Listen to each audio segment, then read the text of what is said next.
আসসালামু আলাইকুম প্রিয় বন্ধুরা। আপনারা দেখেন একটা জিনিস যে কেউ বলছে এটা ইন্ডিয়া থেকে আপনার মিসাইল বাংলাদেশের ভিতরে ছাড়ছে।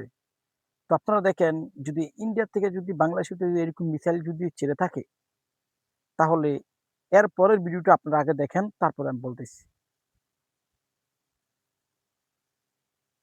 আচ্ছা, বাংলাদেশের ইন্ডিয়া থেকে আকাশে যদি ঠিক সন্ধ্যার এই আগ মিসাইলটা মুহূর্তে যদি এই ছেড়ে থাকে রহস্যময় দৃশ্যটি দেখা যায়। তাহলে এই রহস্যময় এর আলোটি আসলে পরের ভিডিওটা কিসের আপনারা কেউ একটু ব্যাখ্যা দেখেন। করতে পারতেছে না। এটা আপনাদের একটা কাছে কি মনে আকাশের হয় একটা অবশ্যই কমেন্ট করে এলোমেলো দেখা জানাবেন। যাচ্ছে না? ভিডিওটি যে দ্রুত শেয়ার আকাশের করে দিন। একটা বাড়ি দেখা যাচ্ছে।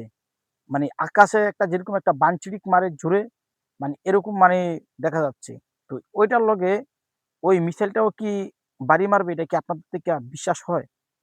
আমার মনে হয় এটা যেকোনো একটা আল্লাহর খেলা, আল্লাহর কুদরতি খেলা।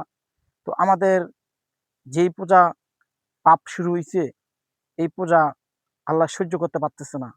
তার কারণে আল্লাহ এই দুনিয়াতে গজব দান তৈরি করছেন। তো যারা আমার ভিডিওটা দেখছেন তারা বেশি করে সবাইকে দেখার সুযোগ করে দিবেন। আর পারলে কষ্ট করে একটা শেয়ার করে দিবেন। তো আপনারা দেখতেই পারছেন। তো এখন আপনারা বুঝেন এই জিনিসটা দিয়া এটা কি কোনো একটা পুতুল খেলা নাকি কোনো একটা বেশি মারাত্মক একটা দুর্ঘটনা ঘটতে পারে। যেকোনো মুহূর্তে একটা দুর্ঘটনা ঘটতে পারে। তো আপনারা দেখেন, আপনারা সবাই আল্লাহর কাছে মাপ চান, আল্লাহর কাছে দোয়া চান। সবাইকে দেখবেন আল্লাহ তাআলা মাফ করে দিবেন। আর সবার দোয়া পাইলে আল্লাহ তাআলা সবাইকে সুস্থ দান করবেন।